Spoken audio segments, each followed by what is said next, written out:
So in this video, I'm going to teach you guys how to do rotational plays. So your first question might be wondering, what is rotational play? Rotational play basically means you go to other lanes to do something. It can be getting a kill, it can be stopping other people's rotations, it can be getting turrets, getting objectives, whatever. Basically, you go somewhere else to make things happen beside your own lane. So usually, in most cases during lane, you want to play a bit safe because you you fear jungle ganks, and pushing in that sense is bad because you need to understand where the jungler is. Rotational play is somewhat the opposite of it, although you could like apply both, where you freeze and then you do rotational plays. So in a sense, you need to find a balance between like knowing when to rotate and also when to just like freeze up the lane and harass them whenever they try to see us. Thing about rotational plays is it's kind of risky, especially if the other side is constantly warding. So you need to like be a bit creative on your roams, and timing is very important. Like if you roam when like they have the area heavily pinked and you don't really realize it, then you kind of fucked. So in this case, Morgana is trying to make a rotational play towards top, but this is obviously not going to work out for many reasons because there's a fight going on here, and Morgana has to either wander this way or she wanders this way, and that's really time consuming. By the time she arrives, the fight is already cleaned up, and I already called my Mias, so they do know that Morgana is already coming. So this I guess a mistake when doing rotational plays.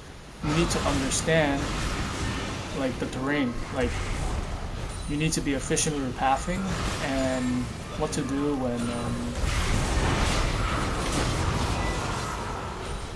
when your teammates are getting destroyed or they're winning, kind of thing. In this part, because I foolishly overextended, I just got destroyed. Again, you should know when to back, which is why freezing is important.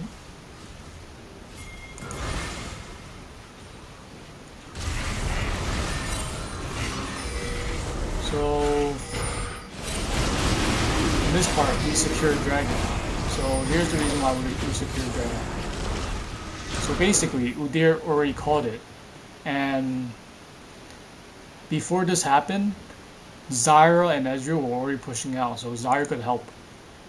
My lane is also kind of pushed out, so in a sense, this is a 3v1 situation at the moment because Shaco is the only one who could probably contest. These guys are too busy like trying to farm or trying to push, and Morgana has to deal with this wave.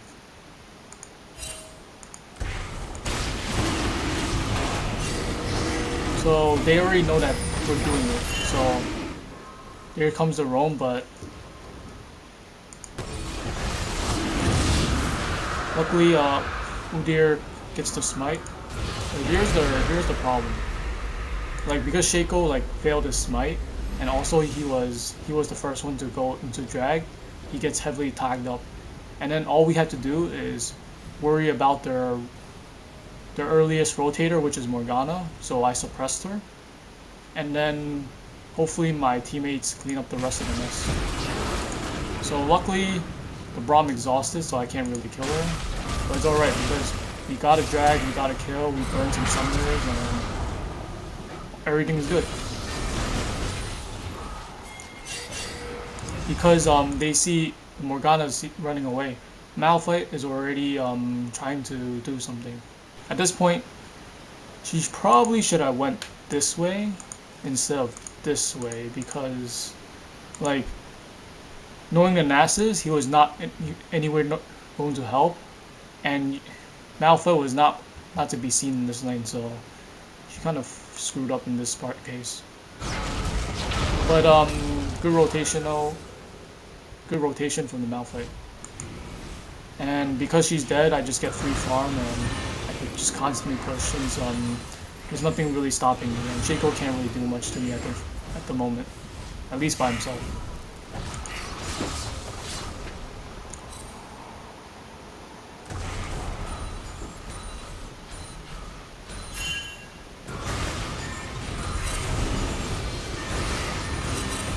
So I noticed that the bot is low, so Morgana fearing this is already indicating Mia's. And there's a good reason why. Because the moment I go bot, these two are dead. Or actually, the Jinx is dead. We could even tower dive her in a 3-man. But then, timing is crucial because I need to make sure my wave pushes into her really hard before I rotate. Like, there's obvious indications like we should go bot, but then, again, timing is key. So, the wave isn't that pushed hard yet, from my opinion. So, I need to like basically continue to push the lane until a right moment is called.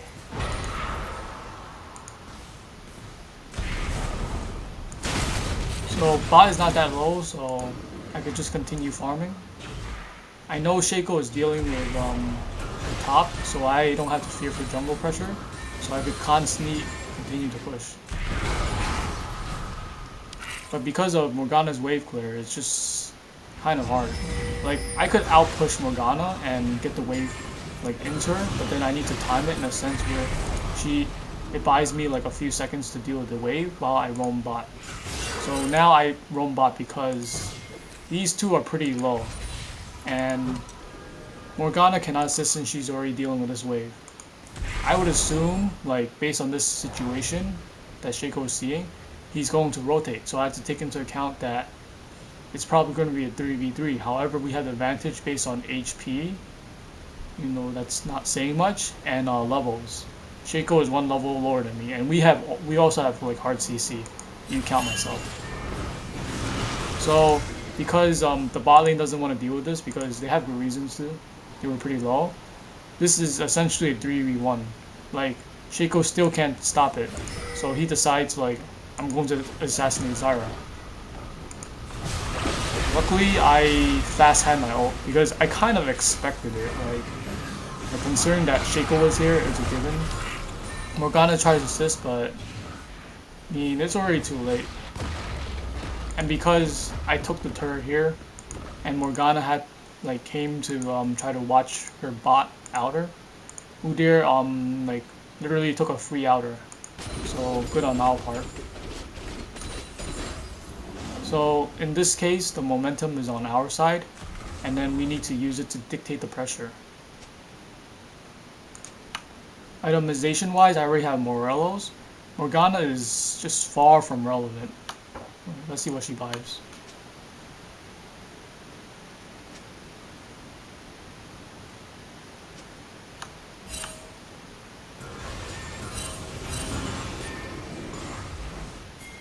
Yeah, far from relevant.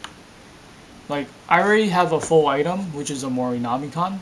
Boots for roaming, because this is past the laning phase. It's kind of obvious, because they have 2 towers down. Like, Nasus is farming away, he has more farm, yes, but globally, our team has much more pressure than him. And she only has a Phoenix Codex and needlessly large rod. Even though she has some damage, there's no way she's going to like output more damage for me 1v1. And also, in terms of rotations, because she doesn't have boots, she will always be slower than me at this point. So, like, because of the pressure, she probably should have played this better, where she would either buy wards or buy boots in order to keep her teammates alive, and eventually you see how it costs her. But overall, like our team is more ahead as a whole. So we get the easy kills on bot. Or at least I believe we do. Yeah, we get the easy kills on bot. And then because dragon is up, we go for dragon. There's no contest to it. If Shaco comes, unless he gets a lucky smite, he'll get the dragon and get killed. But in most cases, he's probably going to get killed without getting it done. So meaning Ez and I are able to secure the dragon by ourselves pretty good. Then for some reason, because our teammates like basically split up, where Zyra and Udyr went by themselves, they got picked off by 3v2. I mean, it's a little bit in their favor, but overall it's not going to change anything because they're still lacking in dragons, they're still lacking in turrets. Okay, let me rewind this. So in this part, like I know like at least 3 people are in bot lane. I see Morgana, like it will take some time for her to deal this wave, so this is the perfect opportunity to kill top. Even though he's under the turret, like he's as good as dead if he stays here, because I'm pretty strong 2-1 with Morelos. This will literally kill Nasa's sustain, by the way. And Malphite is kind of big.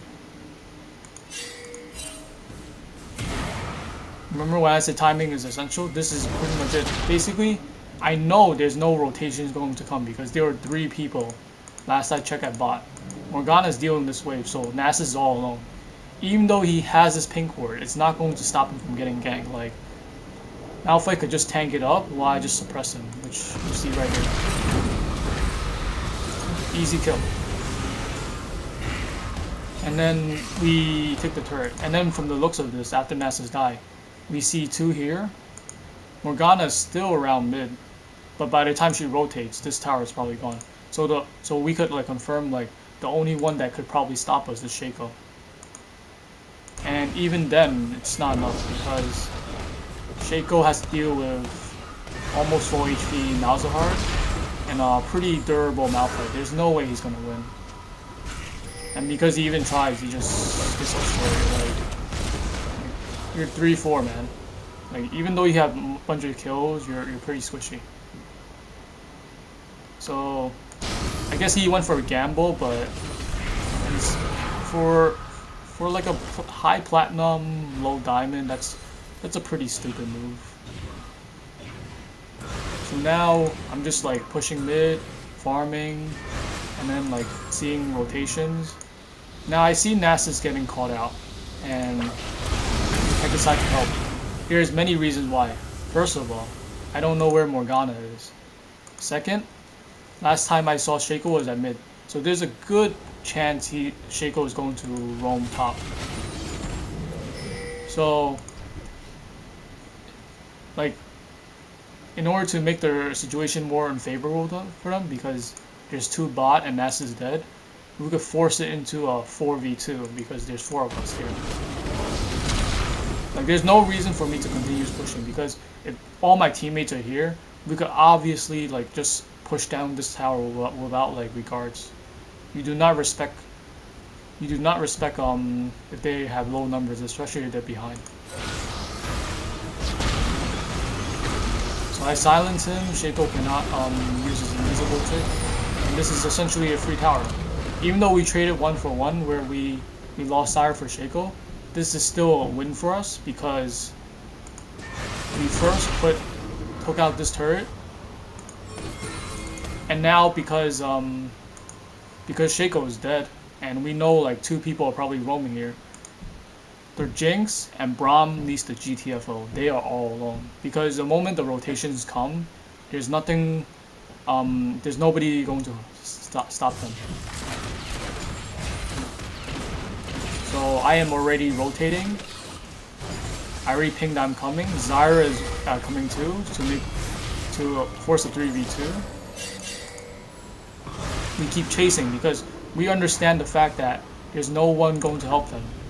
Like there's 2 here, there's 1 here, so it's a 2v3 situation overall. We just keep chasing them down, non-stop. And because Udyr sees this, he goes through the long way in order to flank the hell out of them. There's no way like that this team is going to get away unscathed. Stun was on Jinx. She flashes because she doesn't want to get pulled by me. This is what I do. I decided to pick off the rotator because Jinx is already like miles away, and even if I secure the kill on her, we might be in danger because of Morgana's damage and CC. Braum is already taking a beating, so he has to worry about the Udyr. We just need to like pick off the rotators. It's a possibility that Shaco is already coming, but it doesn't matter because Shaco is not relevant during team fights because they lack damage output late game, and also they have no CC. There's nothing really going to stop me from killing this Morgana. Well, there was this Braum, but then she still died due to huge damage output, and right now he has to run for his life. So Shaco managed to kill Udyr because he took quite a bunch, but he traded 2 for 1. That's still pretty good. Malphite is facing the masses. We'll let him go fight. And then we just decide to push this down. Then from this point of view, it seemed like it's hard to push down, so then we decided to take the red instead. Basically, if we can't take turrets, we deny buffs. If we can't take buffs, we destroy the vision. Basically, destroy everything, take out everything they have that is a value that we could take in order to like further snowball goalie. By this time, I have a Rylai's and a Morelos with Sorcerer shoes. From this point of view, I'm ready to roam, and the moment I tag someone, they're already slow. If there's someone else with me, most likely the guy is already dead. Nasus is probably already dead due to the Morelos. Morgana, on her hand, yeah, she has tier 2 boots. She could just roam as fast as me, but she has no full item. If she joins in a fight alongside one of her teammates to face me, she's definitely going to be behind because with no full items, that means she has no effects, and she definitely has less AP for me. You could tell from this. Right now she has 150 ability power compared to my 232 ability power. There's no way she's going to impact the fight more than me. Ability power, well, like, she has kits, but because of the Rylai's, the black shield doesn't really do much. And then here we just take out next drag. Even if we don't know where they are, and assuming they're grouping up against us, this is still a free drag because, yes, it's a 4v4 scenario, but we're also stronger. So taking this drag, okay, either. So taking this drag is pretty much either mandatory. either.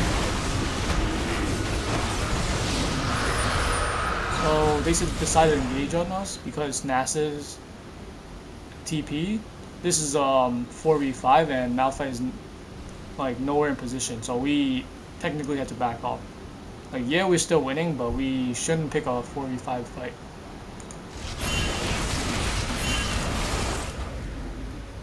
So Shaco tries to pick off the Zyra.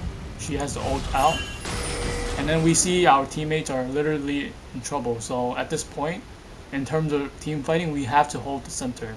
Basically, this is the perfect place to fight since, like, AoE skill shots could literally destroy anybody who crosses here, and like they're not that strong. So in this scenario, picking a 4v5 is very good because even though some of us are low and or no mana and they have more numbers, we have the positioning in this fight, as you can see. So I suppress the masses because I take him as the most disruptive target. Malphite TPs and sees this as a good chance to clean everybody up, and pretty much is. So Braum does a really good knockup, knocks up like two of them. Ezreal is probably as good as Destiny and Morgana, but then I'm constantly dealing the Malefic Vision. While Malphite has to... Nasus is already dead, by the way. While Nasus, while these two are already low and Zyra's already low, we already have the damage output, and Malphite has their health. By the time he goes down, all these guys are gonna get cleaned up. So apply the Malefic Vision, it spreads, tags, dead, and then we just chase them down because we just were much stronger in the team fight. Based on that alone, you could tell, like, because we pick a good fight, even if it was a 4v5, we still won. Doesn't matter. Next we take a Baron.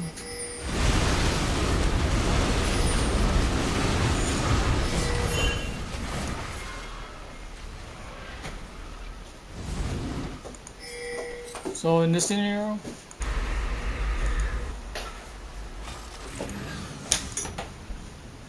the only inner turret left is the bot turret. So they should assume we're gonna make a play here.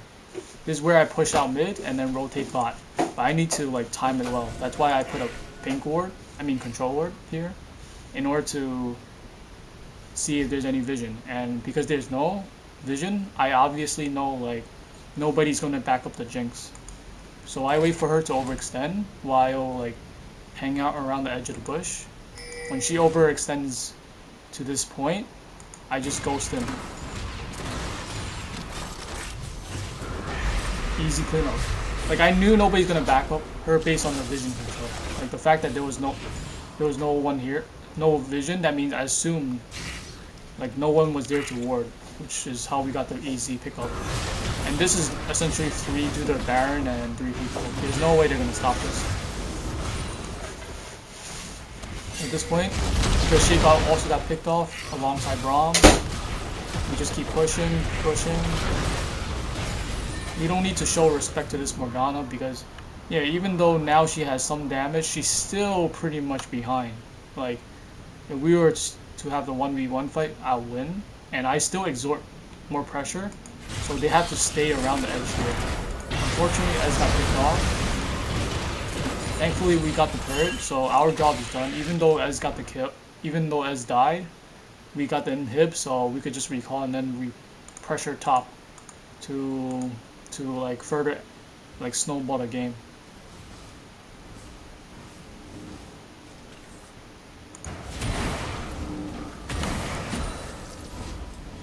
And in some way, this is why Nasus is not good in high elo, because to emphasize, high elo players know how to like pressure lane. They're unlike low elos, they're less willing to just farm out through the game and more willing if they see the opportunity. Like they won't hesitate to go top, mid, bot, jungle, anywhere just to put massive amount of pressure, even tower dive you and then like get the free turret. And then they repeat the process over and over again if their opponent doesn't have the vision control or they're just like stupid enough to like stay around the turret. So yes, Nasus has a bit more CS, but he's like still far from relevant. He only has an Iceborne Gauntlet and Spirit Visage, and no tier 2 boots. Like basically, you can assume from this build that he's trying to farm up. So appropriate strategy would be to like leave the Nasus alone, like continue to pressure the side where he's not going to. So in order to force him to rotate, like top, because bot is pushing, someone has to deal with bot eventually. Udyr gets picked off unfortunately. I pink ward this, and I know this is not worth it. Well, until Shay goes to overblock, they want to pick me off. Look at how much damage that was. He was already gone, and Shaco, because he was close by, got tagged. So because of this, we could just like pressure more. This is essentially over.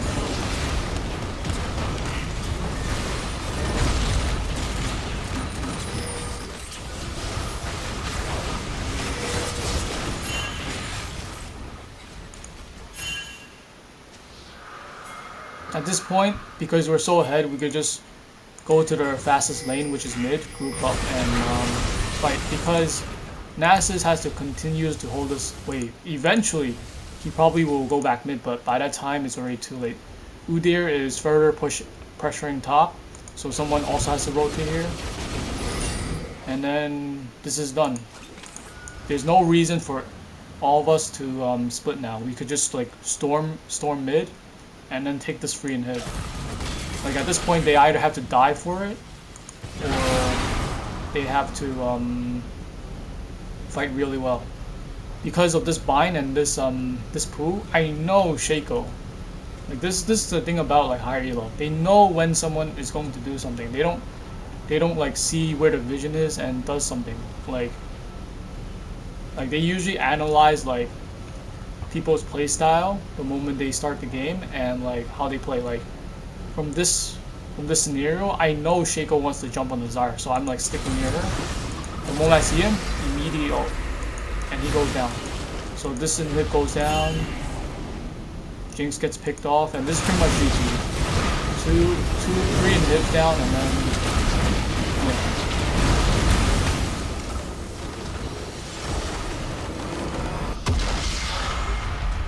So before I end this video, I want to make a point where rotational plays is a skill, but it's a really important skill because it will probably help you become a better player. You usually do these things to further like snowball the game or accelerate it in your favor. Like if you see a tower that's about to go down, if you rotate, you basically speed up the process where it goes down, so then you can speed up your other plays where you want to take like bot outer, so you could like take mid outer like more sooner. It also helps with map awareness because you're taking a risk and you need to understand where vision is. So basically you need to time when you do those rotates, and also make sure like certain areas of pink, because those are the best places, if the pinks are in your favor of course, to like make the rotational plays. Thank you for watching this video. If you have any comments, feel free to put them. I hope to be making their next video shortly.